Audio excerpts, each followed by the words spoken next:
мале, той е мръсен битон! Здравейте, госпожо, как сте? Мале, днеска сте изключителна, знаете ли?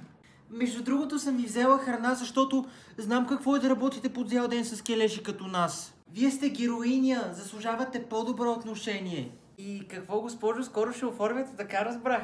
Искам да ви кажа само нещо. Хванах онзи ден Боби да преписва и го изпитайте за всеки случай, за да видите всъщност, че не ви лъжа. Защото, госпожо, знам, на вас ви е трудно, на вас ви е гадно, аз не мога да ви оставя така. Вие ще се побъркате, ако продължавате. А някога казвало ли са ви, че сте ми любимата госпожа? Вие сте най-готина. Да знаете, класония ден каза, че иска да се чупи от вашия час, така че да пишете отсъствие на всички, освен на мене. Аз ще дойда. Все пак съм ученолюбива и седа на първия чин.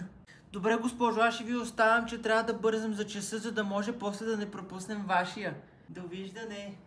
Пах ти гнусната овца, колко е дебела, леле!